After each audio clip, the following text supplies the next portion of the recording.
Halo semua, ketemu lagi bersama saya Stefanus Medianto di YouTube channel saya.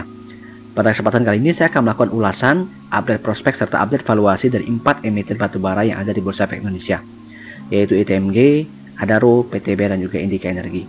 Oleh karena itu untuk teman-teman yang mungkin saat ini sedang mempertimbangkan untuk berinvestasi pada saham-saham batubara, maka silakan untuk menyimak informasi ini dari awal hingga akhir. Dan untuk teman-teman yang mungkin tidak sengaja mampir di YouTube channel ini, silakan untuk subscribe, like, dan nyalakan lonceng notifikasinya untuk terus mendapatkan update-update video dari saya. Oke, sebelum kita masuk dalam ulasan emitennya, maka saya akan memberikan terlebih dahulu ya informasi market terbaru dari pasar coal dunia, serta bagaimana sih prospek daripada komoditas ini. Nah, bicara poin pertama, ya, kita bicara mengenai tren penurunan konsumsi thermal coal akibat pertumbuhan kontribusi energi terbarukan yang diperkirakan baru akan terjadi paling cepat pada tahun 2025 sampai 2030.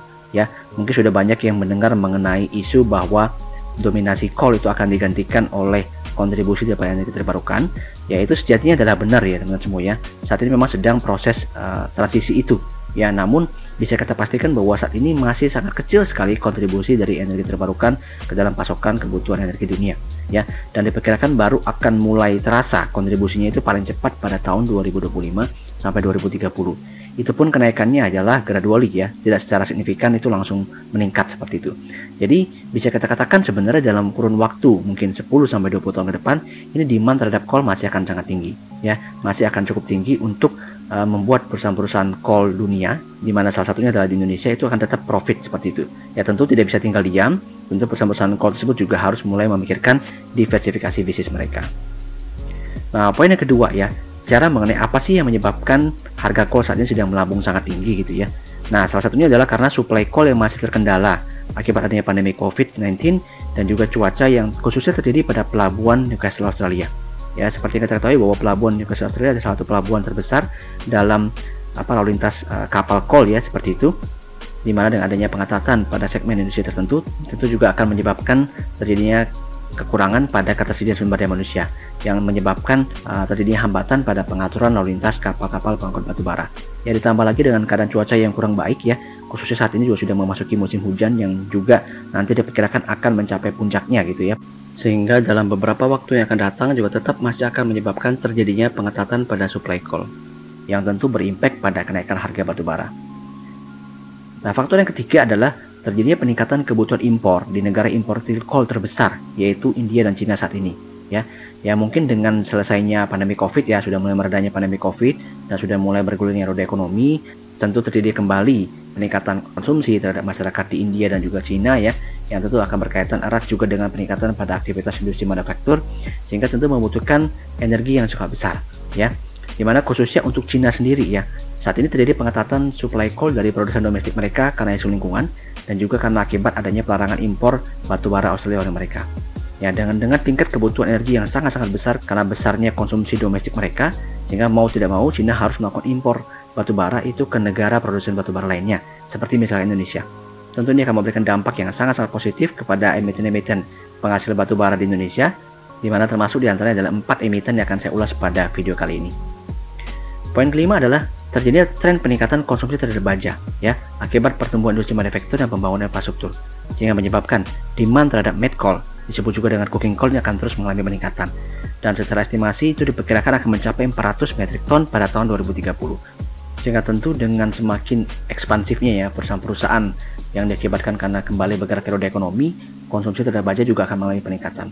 Dan dalam proses produksi baja, seperti yang kita ketahui bahwa salah satu komponen produksi baja yang paling penting adalah met coal atau coking coal ini, yang merupakan jenis batu bara kalori tinggi dikarenakan akan membuat proses pembakaran baja menjadi sempurna. Karena emisi karbon yang dihasilkan dari batu bara jenis ini itu sangat rendah.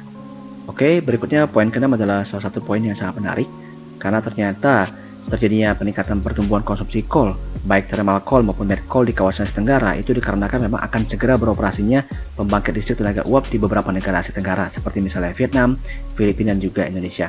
Ya, mungkin ada yang berpendapat atau berasumsi bahwa masa depan PLTU ini akan suram seperti itu ya. Namun di sini saya bisa berpendapat bahwa dalam proses perencanaan, desain, dealing sampai dengan beroperasinya PLTU tentu juga membutuhkan waktu yang tidak sebentar. Oleh karena itu, as logis saya sebagai investor tentu berharap terhadap imbal hasil dari dan investasi yang sudah saya tanamkan. Ya, jadi kalaupun kedepannya PLTU ini akan dinonaktifkan, itu harusnya masih dalam waktu yang sangat panjang. ya mungkin bisa 20 sampai 30 tahun lagi.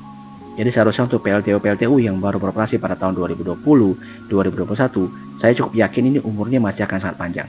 Oleh karena itu jangan terlalu khawatir ya untuk masa depan PLTU ini. Seharusnya menjadi satu segmen bisnis yang bagus untuk emiten-emiten batubara, khususnya untuk emiten di Indonesia. Oke, berikutnya kita akan masuk ke dalam ulasan saham pertama dalam video kali ini, yaitu ITMG. Pada bagian pertama ini saya akan melakukan review kinerja laporan keuangan ITMG dari hasil kinerja kuartal 2 2021. Oke, kita lihat saja langsung dari sisi laporan P&L-nya. Ya, ini dari sisi pendapatan bersih mengalami peningkatan ya dari level 652 juta dolar itu ke level 676 juta dolar. Nah, ada satu hal yang menarik di sini teman-teman semua ya. Perhatikan di bagian beban pokoknya ini justru mengalami penurunan. Ya, ini benar-benar sebuah hal amazing sih bagi saya ya. Dan kalau kita perhatikan lagi berikutnya, di bagian beban penjualan juga mengalami penurunan, beban umum juga mengalami penurunan, ya beban keuangan juga mengalami penurunan. Ya, dan ini berujung pada peningkatan laba bersih yang sangat signifikan sekali. Ini kalau kita hitung secara total, ini laba bersih entitas induknya ini tercatat di level 1,67 triliun ya, dan EPS-nya tercatat di level 1.562 rupiah per lembar saham. Jadi kalau saya hitung meningkat 266% dari kuartal 2 2020 tahun lalu seperti itu ya. Jadi berujung pada efisiensi yang memberikan hasil yang sangat bagus sekali. Dan kalau kita perhatikan nih, kita coba lihat ya, ulik apa sih yang terjadi pada beban pokok perusahaan seperti itu ya. Di sini saya bisa dapatkan bahwa memang secara nyata ya, ini terjadi efisiensi pada beban pertambangan ya, ini mengalami penurunan. Kemudian juga kita perhatikan di sini juga dari gaji tunjangan juga mengalami penurunan ya, ini juga sangat luar biasa sekali. Kemudian kita perhatikan lagi di bagian sewa peralatan, perawatan pemeliharaan, ya bahan bakar minyak ya dan sebagainya, ini juga mengalami penurunan. Ya, sehingga capaian biaya produksi itu hanya di level 345 juta dolar seperti itu. Ya, sangat-sangat rendah sekali. Jadi kalau saya hitung untuk beban pokok pendapatan ini berhasil turun 7,7%. Dan kalau tren itu berlanjut, maka seharusnya kinerja dari ITMG akan terus membaik pada kuartal-kuartal ke depannya. Nah, sekarang kita perhatikan berikutnya mengenai prospek perusahaan ini. Informasi ini saya dapatkan dari publikasi ekspos perusahaannya seperti itu, di mana memang diinformasikan bahwa rencana ITMG ke depannya akan berfokus pada 3 hal, yaitu bisnis pertambangannya, perdagangan barang dan jasa, dan juga energi terbarukan. Ya, bicara mengenai bisnis pertambangannya, ada beberapa highlight yang bisa kita perhatikan. Ya, salah satunya adalah mengenai bagaimana perusahaan sudah mulai melakukan studi kelayakan ya dalam proyek konversi batubara menjadi amonia seperti itu ya. Jadi proyek gasifikasi batubara ini nextnya mungkin akan mulai digarap oleh ITMG. Kemudian juga yang menarik lainnya yang bisa saya dapatkan di sini adalah peluang berinvestasi mineral di clean tech seperti itu ya. Jadi perusahaan sudah mulai akan mencari peluang-peluang investasi di sektor energi lainnya ya, di sektor energi yang membutuhkan pertambangan mineral lainnya yang saat ini memang sedang mengalami tren pertumbuhan. Misalkan saja untuk segmen komoditas nikel, koper, dan juga emas seperti itu. Ya, jadi adalah salah satu rencana ITMG ke depannya. Meskipun pada saat video ini saya buat ya, pada saat saya melakukan ulasan laporan keuangannya belum saya temukan sih indikasi tersebut ya, karena belum terdapat segmen investasi pada laporan P&L perusahaan yang sangat signifikan bisa berimpact pada profit and loss ITMG seperti itu. Kemudian pada segmen kedua yaitu perdagangan dan jasa, ini salah satu poin considernya adalah bagaimana perusahaan akan berkolaborasi ya dengan perusahaan-perusahaan lainnya, yaitu untuk melakukan penjualan batu bara dari pihak partner seperti itu ya, sehingga bisa menghasilkan nilai lebih. Kemudian secara internal sendiri ya, untuk anak perusahaan trust ini juga akan melakukan ekspansi operasi ya di gugus melak yang mereka miliki seperti itu. Jadi nanti proses mobilisasi alat berat tenaga kerjanya akan dihandle sendiri oleh perusahaannya, sehingga untuk mobilisasi alat berat dan juga tenaga kerja akan dihandle sendiri oleh anak usaha mereka di lingkungan pertambangan ITMG seperti itu. Nah, kalau berikutnya kita lihat dari sisi energi terbarukan dan lainnya ya, ini juga beberapa hal yang menarik ya, di mana perusahaan sudah mulai akan fokus, sudah mulai akan masuk dalam proyek tenaga surya ya, khususnya pembangkit listrik tenaga surya ya, dengan cara bagaimana? Dengan cara menjalin kemitraan mungkin ya dengan beberapa partner strategis untuk bisa menggarap proyek-proyek tenaga surya gitu ya, dan secara internal, secara mandiri ini akan melakukan pembangunan pembangkit listrik tenaga surya di Melak ya, di kawasan tambang mereka seperti itu. Ya, dan ke depan tentu juga akan terus menerapkan solusi-solusi digital yang akan membuat pertumbuhan ke depan ITMG bisa menjadi lebih cepat seperti itu. Dari sisi informasi pabrik ekspor juga saya dapatkan bahwa produksi batubara pada kuartal 3 2021 itu akan mengalami peningkatan dan mencapai 5,5 metrik ton.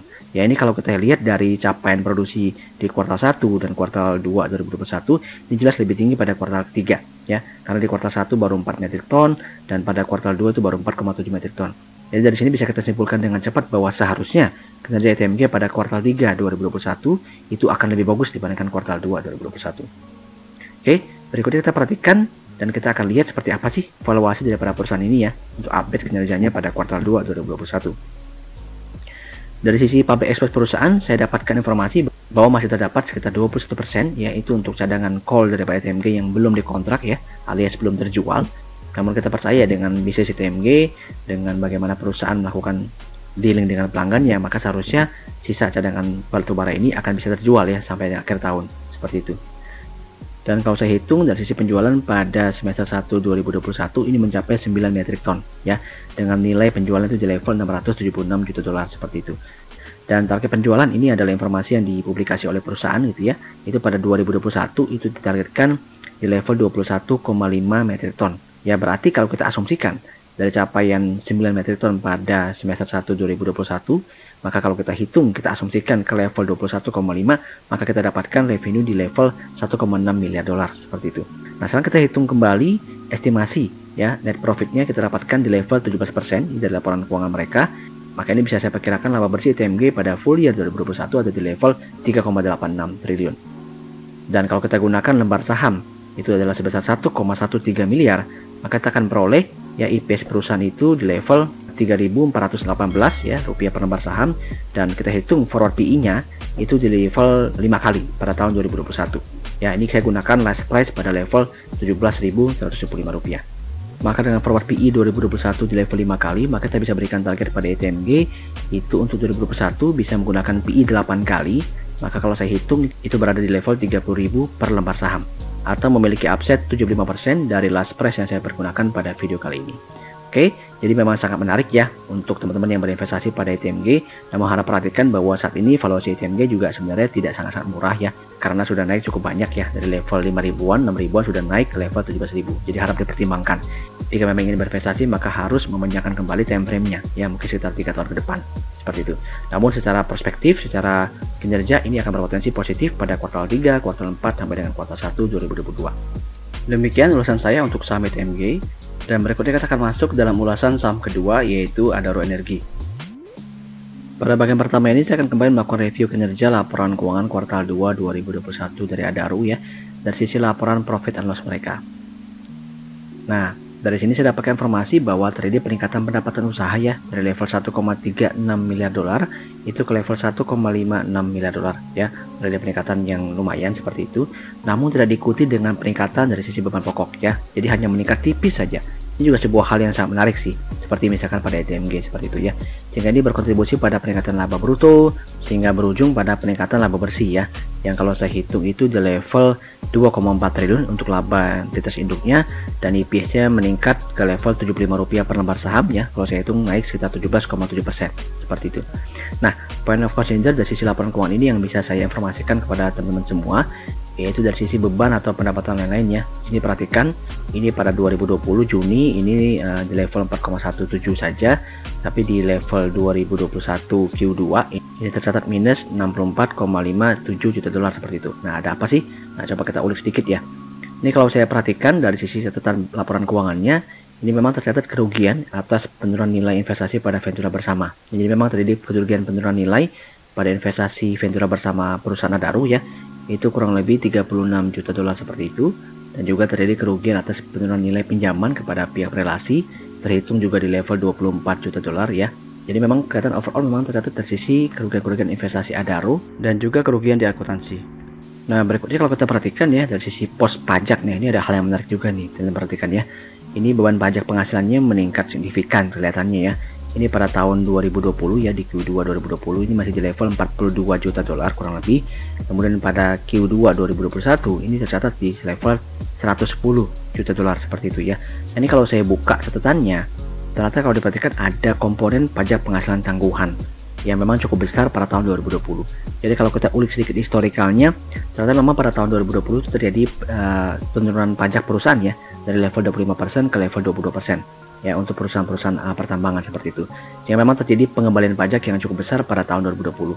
Namun hal ini tidak terjadi lagi pada tahun 2021, sehingga memang kelihatan ini penangguhannya hanya sedikit saja ya, penangguhan dari sisi pengembalian pajaknya itu hanya sedikit saja ya, sehingga seolah-olah terlihat terjadi peningkatan yang sangat signifikan, karena memang dari sisi nominal pajak penghasilan kini kan juga memang mengalami peningkatan ya, karena laba perusahaan yang meningkat cukup besar seperti itu.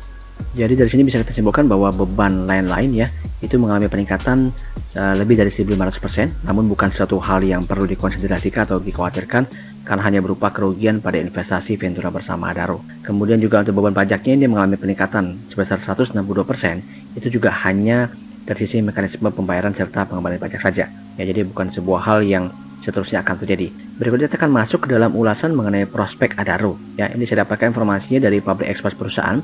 Di sini teman-teman bisa perhatikan bahwa dari sisi breakdown cash cost Adaro, ini memang komponen biaya terbesar ada di sektor miningnya, ya, pertambangan batubaranya, ya, hal yang wajar saja. Kemudian yang kedua yang terbesar adalah dari sisi bahan bakar, itu mencapai 25% sampai dengan 30%.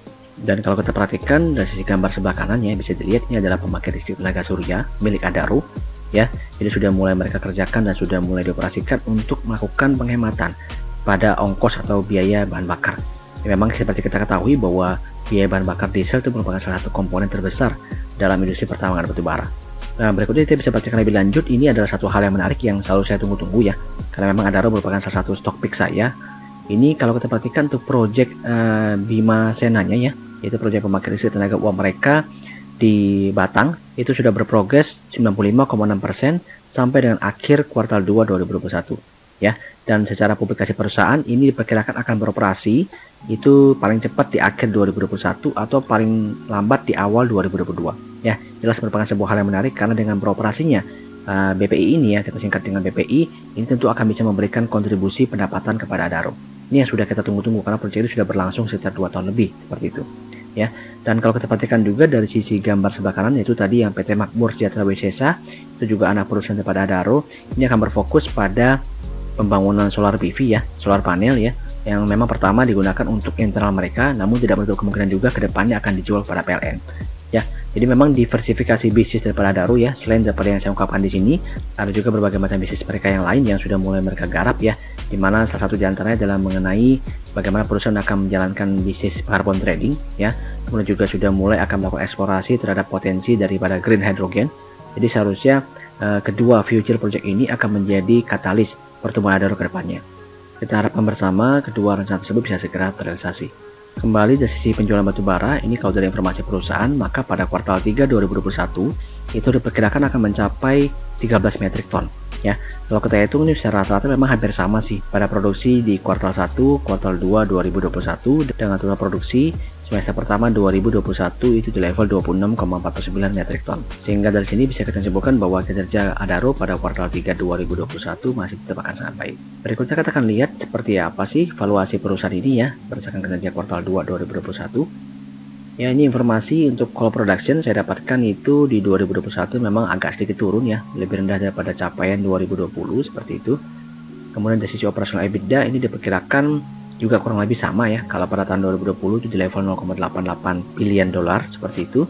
Namun pada tahun 2021 itu akan berada di level 0,75 sampai 0,9. Perkiraannya seperti itu. Nah, kalau saya gunakan data-data ini, maka saya bisa peroleh hitungan valuasinya sebagai berikut. Untuk total revenue pada kuartal 2 2021 itu kalau kita lihat secara total adalah 1,56 miliar dolar ya. Dan dengan persentase masih dihuni oleh segmentasi coal itu sebesar 86% dan diikuti dengan jasa mining 10% serta lain-lain 1%. Dan kalau kita estimasikan dari proyeksi operasional EBITDA perusahaan pada full year 2021 itu di level 0,88 miliar dolar. Jadi saya pakai angka 0,88 miliar dolar di sini, maka saya dapatkan itu operasional EBITDA perusahaan di level 12,07 triliun. Dan berikutnya kalau saya hitung margin laba bersih dari operasional EBITDA ini ya, itu di level 26,7%, maka saya akan dapatkan laba bersih perusahaan itu di level 3,23 triliun. Dengan total lembar saham itu di level 31,59 miliar lembar, maka kita akan peroleh EPS perusahaan itu di level 104 rupiah per lembar saham. Dan kalau kita hitungkan forward PE daripada Adaro di 2021 itu di level 12,98 kali. Ya, dengan last price pada harga 1.350 pada saat video ini saya buat. Ya, sehingga dari sini saya bisa memberikan target price untuk Adaro itu di level PE 15 kali dengan target price itu di level 1.560 ya, dengan upside itu sekitar 15,5% dari last price yang saya pergunakan pada video kali ini. Ya, memang terlihat tidak terlalu tinggi ya. Last price-nya tidak beda jauh dengan harga saat ini ya, seperti itu. Memang kalau kita perhatikan dari sisi laporan keuangannya itu improve, tapi improve tidak sangat signifikan. Namun bukan berarti nilai ini akan strict seperti ini ya. Tentu akan terus mengalami adjustment ketika nanti Adaro mampu improve ya kinerja keuangan mereka ke depannya. Demikian ulasan saya untuk saham Adaro, dan berikutnya kita akan masuk dalam ulasan saham ketiga yaitu saham PTBA. Sama seperti pada ITM Adaro, maka berikutnya kita akan melakukan ulasan terhadap kinerja profit and loss perusahaan PTBA ini pada kuartal 2 2021. Di sini saya dapatkan informasi bahwa dari sisi pendapatan perusahaan ya, itu pada kuartal 2 2020 itu masih di level 9,012 triliun ya. Itu meningkat ke level 10,29 triliun pada kuartal 2 2021 ya, meningkat lumayan gitu ya. Namun juga kembali tidak diikuti dengan peningkatan beban pokok yang signifikan ya. Sama-sama menarik nih. Semua beban pokoknya berhasil ditekan seperti itu. Yang berujung pada peningkatan laba bruto, kemudian juga laba usaha, serta berujung pada peningkatan laba bersih yang saya hitung berada di level 1,778 triliun ya untuk laba entitas induk, dan EPS-nya di level 159 per lembar saham, yaitu naik 38,2% dari capaian kuartal 2 2020. Nah, dari sisi kinerja Bukit Asam terdapat hal yang menarik yang mesti kita lihat ya teman-teman semua ya, yang akan saya informasikan kepada teman-teman semua. Itu dari sisi pendapatan mereka ya. Ini saya coba breakdown dari catatan laporan keuangan mereka. Ini memang ternyata pada tahun 2021 ini terjadi peningkatan ekspor yang sangat signifikan ke negara Tiongkok ya. Memang kalau kita perhatikan di sini, ini India mengalami penurunan, namun dapat dikompensasikan dengan sangat baik ya, bahkan lebih tinggi ke negara China ya. Jadi khusus pada tahun 2021 ini karena peningkatan harga coal yang sangat signifikan dan peluang demand dari negara Cina yang sudah saya sebutkan pada slide awal presentasi ini ya, itu ekspor pada negara Cina itu mengalami peningkatan.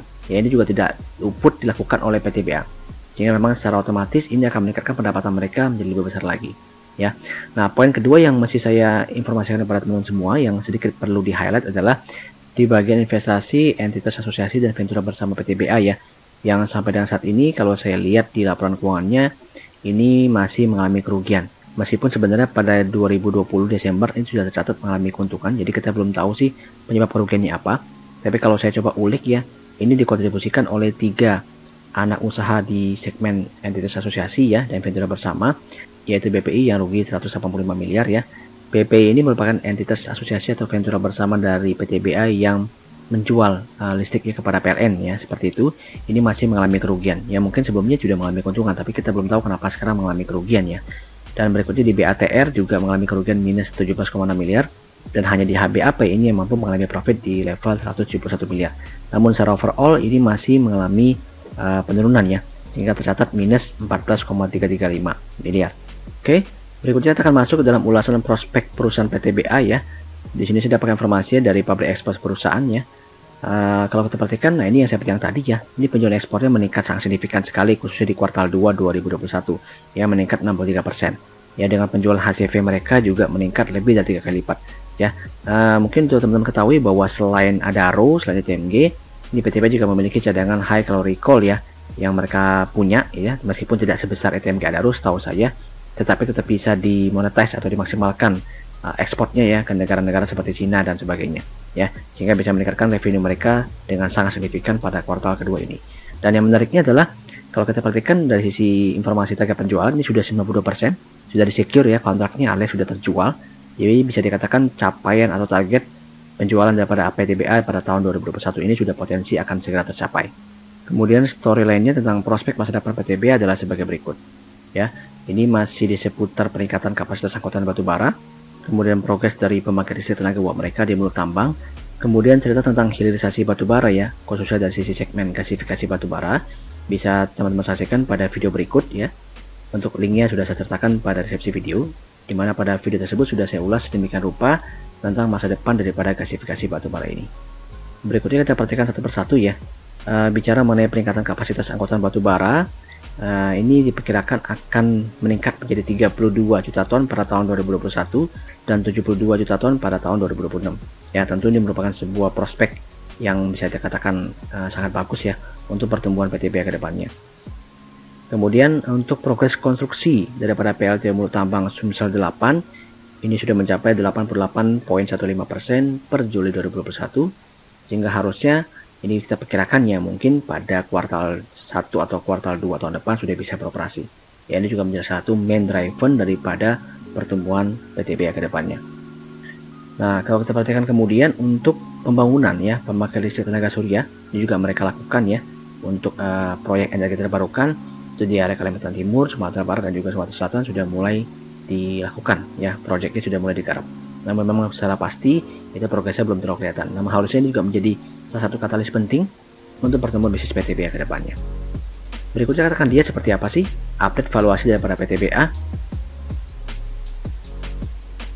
Nah, kalau kita perhatikan tadi ya, dari sisi cash cost-nya itu cukup bagus, karena juga tadi efisiensi yang berjalan dengan baik, EBITDA juga meningkat dengan sangat signifikan, ya produksi kuartal 2 juga meningkat sangat signifikan, khususnya dari sisi ekspor ya, juga didorong dengan sangat masif ya, sehingga bisa mencapai 13,3 juta ton ya untuk ekspor dan produksi batubara mereka. Untuk total penjualan pada semester 1 2021 sebesar 13,3 juta ton ya, itu berarti income-nya itu akan tercapai 10,29 triliun ya, dengan target total produksi di 30 juta ton ya, dimana estimasi sales saya perkirakan di levelnya 28,8 juta ton ya, kurang lebih seperti itu. Maka kita akan peroleh revenue perusahaan di level 22,12 triliun ya untuk full year 2021. Dan kalau kita gunakan estimasi net profit margin pada level 17%, maka kita akan peroleh laba bersih perusahaan itu di level 3,76 triliun. Dan dengan total lembar saham itu di level 11,52 miliar, maka kita bisa peroleh ya EPS perusahaan itu di level Rp326 per lembar saham. Dan kalau kita hitung forward PE-nya itu berarti jatuh di level 7,2 kali pada tahun 2021 pada last price yang saya buat ya di level 2350. Maka saya bisa berikan target price untuk PTBA pada 2021 dengan level PE 10 kali itu di level Rp3.260 per lembar saham. Jadi memiliki upside 38% dari level harga yang saya tampilkan pada video saat ini. Demikian ulasan saya untuk saham PTBA, dan berikutnya kita akan masuk dalam ulasan saham keempat atau saham terakhir, yaitu PT Indika Energi. Berikutnya kita akan kembali melakukan ulasan kinerja kuartal 2 2021 dari Indika Energi dari sisi laporan profit and loss mereka. Di sini juga kembali saya mendapatkan informasi bahwa pendapatan mereka berhasil bertumbuh ya, dari level 1,28 miliar pada tahun 2020 Q2 ke level 1,287 pada kuartal 2 2021. Di sini hanya meningkat sedikit saja ya. Jadi kalau kita perhatikan dari sisi emiten ITMG, Adaro, PTBA, Indika juga semuanya mengalami hal yang sama. Jadi memang peningkatan produksi mereka ya, meskipun meningkatkan beban produksi, tapi dapat di cover dengan sangat baik oleh peningkatan harga coal dunia. Ya, jadi nilai jualnya jauh lebih tinggi dibandingkan beban cost ya. Sehingga dengan beban cost yang sedikit saja ditambah, itu bisa menghasilkan revenue yang lebih besar. Nah, ada hal menarik juga yang bisa kita perhatikan di sini ya, yang bisa saya informasikan ke teman-teman semua. Pertama adalah dari sisi pos bagian laba entitas bersih ya. Di sini perhatikan ini 13,288 ke 16,674 ya. Kenapa saya konsiderasikan? Karena memang cerita ataupun story dari Indika Energi saat ini adalah dia akan melakukan diversifikasi bisnis batubara mereka ya, dengan target akan memperoleh kontribusi 50% revenue dari bisnis non batubara mereka. Nah, nanti kita perhatikan segmen atau breakdown daripada pendapatan perusahaan ini serta bagian laba bersih investasi entitas asosiasi mereka itu seperti apa sih? Apakah memang sudah berdampak atau belum? But overall, dari sisi peningkatan pendapatan bersih, kemudian juga efisiensi beban pokok ya, kemudian juga peningkatan pada pos-pos lainnya, ini berhasil membuat Indika Energi membukukan laba bersih entitas induk itu di level 170,4 miliar. Dan dari sisi EPS-nya kalau saya hitung itu di level 32,66 per lembar saham atau naik 155% dari kinerja tahun lalu. Jelas semuanya sangat bagus ya. Nah, sekarang coba kita lihat breakdown daripada pendapatan perusahaan ini. Nah, di sini bisa kita perhatikan bahwa dari sisi sektor sumber daya energi atau sektor coal mereka ini masih memberikan kontribusi terbesar ya. Dan kalau kita lihat segmen pendapatan lainnya ini masih sangat kecil sekali. Jadi memang bisa kita simpulkan bahwa untuk segmentasi bisnis lain Indika ini belum berkontribusi signifikan terhadap revenue perusahaan. Ini masih perlu kita tunggu story-nya, masih perlu kita tunggu realisasinya pada beberapa waktu yang akan datang. Ya. Kemudian kita bicara mengenai bagian laba bersih entitas asosiasi daripada Indika Energi. Ya, di sini perhatikan bahwa tercatat ya terdapat nilai bagian laba atas entitas asosiasi itu sebenarnya itu pada tahun lalu itu tercatat di level 32 ya, di sini kelihatannya tercatat di level 32,623 juta dolar ya. Namun pada Q2 2021 ini tercatat hanya di level 16,674 saja. Ya, sebenarnya belum ada peningkatan. Kalau kita perhatikan sisi laporan keuangan Q2 seolah terjadi peningkatan. Namun kalau kita breakdown ini sebenarnya belum terjadi peningkatan karena overall kalau kita kali 2 ini masih sebenarnya sama aja. Namun ini kedepannya bisa menjadi sebuah cerita yang menarik ya. Kalau kita bisa melihat perkembangan daripada entitas asosiasi ini ya, dimana diantaranya ini ada CEP yaitu Cirebon Electric Power yang saat ini bisa memberikan profit, sudah memberikan profit sebesar 24,9 juta dolar bagi Indika. Kemudian juga ada SPS itu juga sudah memberikan profit ya. Namun di bagian segmen Nusantara ini masih membukukan loss ya, itu di level minus 2,834 juta dolar. Serta Masmindo juga membukukan loss itu di level minus 800.000 dolar. Nah, memang sebagai entitas asosiasi daripada Indika, ini hanya tercatat sebagai nilai keuntungan ataupun kerugian daripada investasi mereka. Namun kedepannya, jika ternyata nanti mungkin entitas asosiasi ini mampu memberikan kontribusi yang sangat baik, ini bukan tidak mungkin untuk diperbesar komposisi kepemilikan sahamnya oleh Indika sehingga bisa menjadi entitas anak usaha mereka secara langsung, sehingga laporan keuangannya bisa dikonsolidasikan. Nah, perlu diperhatikan di bagian Nusantara ini ya teman-teman semua ya, ini merupakan entitas asosiasi mereka pada segmentasi emas. Jadi sampai dengan saat ini Indika masih berinvestasi pada perusahaan ini ya, belum menjadikannya sebagai anak usaha mereka. Seperti itu. Jadi makanya harus dilihat lebih lanjut seperti apa sih pertumbuhan perusahaan Nusantara ini ke depannya. Apakah memang benar-benar profitable untuk Indika, dan kalau bisa sih kita harapkan Indika bisa mengakuisisi sehingga bisa terkonsolidasi ke laporan keuangan Indika yang tentu saja tentu saja bisa memberikan dampak yang sangat bagus terhadap pertumbuhan laba bersihnya ya untuk keempat emiten ini. Seperti itu. Oke, berikutnya kita akan lihat seperti apa sih prospek Indika Energi ke depannya ya. Dari sini bisa kita dapatkan informasi bahwa sejalan dengan visi perusahaan ya, bahwa memang pada tahun 2025 mereka menginginkan pendapatannya sudah terkontribusi 50% itu dari sektor non batubara. Oleh karena itu jangan kaget kalau nantinya Indika ini mungkin akan terus berekspansi ya, mungkin bisa dengan cepat itu melakukan akuisisi, mungkin ya melakukan penjualan usaha mereka seperti yang mereka lakukan saat ini seperti itu ya. Sehingga kita akan bisa melihat perubahan yang cukup masif sih. Karena kalau 2025 dan sekarang 2021 itu tidak terlalu jauh ya, hanya sekitar 4 tahun saja. Jadi harusnya pergerakannya akan mulai terjadi pada tahun 2022, 2023, 2024 dan sebagainya seperti itu. Oleh karena itu kenapa tadi saya meng-highlight tuh entitas asosiasi mereka, karena kemungkinan besar bisa dijadikan sebagai anak usaha mereka kalau memang itu profitable ya. Semoga itu bisa terjadi, karena kalau memang terjadi untuk entitas asosiasi yang memang profitable itu akan sangat menguntungkan sih bagi profit and loss Indika Energi ke depannya. Kemudian kalau kita perhatikan dari sisi ekspansi bisnis ya, tidak hanya bicara mengenai sektor coal maupun emas, tapi juga ke segmen yang lain. Misalkan di terminal tangki penyimpanan BBM, mereka juga sudah mulai mengembangkan proyek tersebut ya. Kemudian juga di bagian energi terbarukan, mereka juga sudah mulai menjajaki proyek-proyek energi terbarukan yang bisa mereka garap ya, yang bisa menjadi prospek masa depan perusahaan. Dan juga tentu saja ke bagian segmen teknologi ya, pengembangan platform teknologi internal yang bisa mengoptimalkan kinerja armada mereka dan bisa mengoptimalkan efisiensi daripada produksi batubara mereka. Berikutnya dari sisi cerita tentang energi terbarukan ya, kita bicara mengenai tenaga surya. Di sini Indika bermitra dengan 4 partner mereka ya untuk menggarap proyek tenaga surya ini ya, dengan pemilikan perusahaan di level 51% ya. Jadi mereka mendirikan sebuah perusahaan baru dengan 4 partner mereka, dan ini akan mengembangkan energi terbarukan ya untuk komersial juga sektor industri di Indonesia seperti itu ya. Jadi seharusnya sih ini akan menjadi juga salah satu katalis atau main driver dari pertumbuhan revenue Indika ke depannya, karena juga sama-sama akan coba dijual kepada PLN dan juga kepada perusahaan-perusahaan komersial industri lainnya ya. Selain daripada tenaga surya, Indika juga akan mengembangkan kendaraan listrik ya, mengenai usaha mereka yaitu PT Elektra Mobilitas Indonesia, ini juga akan dikembangkan ke depannya ya. Mungkin dengan semakin bertumbuhnya nanti demand kendaraan listrik di Indonesia ya, itu juga tentu akan bisa memberikan kontribusi pertumbuhan Indika ke depannya. Nah, satu hal yang menarik yang ingin saya ulas pada video kali ini adalah mengenai divestasi MBSS oleh mereka ya. Dimana ini perlu diperhatikan bahwa akan segera dirampungkan ya, sesuai rencana perusahaan yang akan dirampungkan pada Oktober 2021. Nah, kalau kita bicara historikalnya ya, pembelian MBSS oleh Indika ini pada tahun 2011 itu pada level harga 1.630 dengan nilai 1,4 triliun. Namun dengan rencana nilai transaksi penjualan itu hanya sekitar 559 miliar saja ya, kita genapkan di level 600 miliar.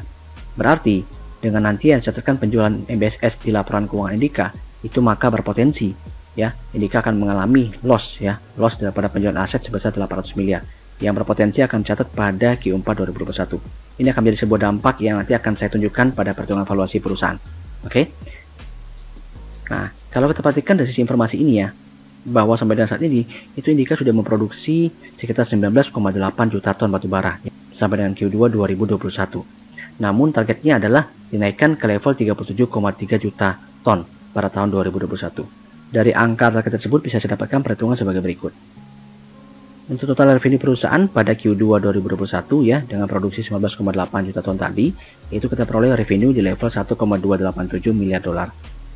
Kemudian untuk target produksi di level 37,3 juta ton, maka naik sekitar 188%. Itu maka bisa kita estimasikan revenue perusahaan jatuh di level 2,42 miliar dolar. Dan dengan menggunakan estimasi net profit margin di level 0,93% ya, berdasarkan historical kinerja keuangan daripada Indika, maka kalau kita peroleh laba bersih di level 22,5 juta dolar, ini harus saya kurangkan terlebih dahulu ya, dengan estimasi kerugian daripada penjualan MBSS itu di level 56,3 juta dolar. Sehingga saya akan memperoleh minus atau rugi bersih daripada Indika untuk full year 2021 di level 33,8 juta dolar. Ya, sekali lagi ini adalah estimasi di mana kalau proses divestasi MBSS ini rampung pada Oktober 2021. Oleh karena itu, kita tidak bisa menggunakan laba bersih Indika pada pertemuan valuasi Indika kali ini. Ya, kita akan menggunakan pendekatan yang lain. Di mana pendekatan yang akan saya gunakan adalah EV EBITDA. Ya, di sini saya peroleh estimasi EBITDA dari Indika itu di level 22,3% dari revenue perusahaan. Sehingga kalau kita hitung itu jatuh di level 539,6 juta dolar.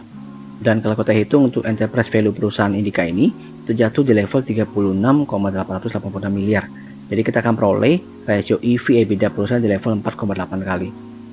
Dan kalau saya lihat historical daripada rasio EV EBITDA Indika, ini pada tahun-tahun sebelumnya ya, itu sempat mencapai level 6,5 kali ya, sempat mencapai lebih tinggi, tapi saya gunakan level 6,5 kali saja sebagai target price awal ini untuk target price Indika pada tahun 2021, sehingga kita bisa peroleh target price Indika untuk valuasi harga wajarnya itu di level 2.180 rupiah per lembar saham pada tahun 2021.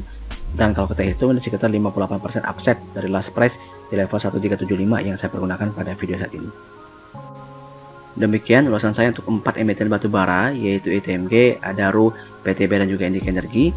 Silahkan nanti teman-teman memutuskan untuk berinvestasi pada satu dari keempat emiten tersebut, karena semuanya kembali lagi kepada preferensi serta perspektif view kita terhadap fundamental dan juga prospek daripada perusahaan tersebut. Jangan ragu juga untuk vote komentar teman-teman pada kolom komentar, dan share video ini ke rekan-rekan yang lain agar semakin banyak yang bisa memperoleh manfaatnya.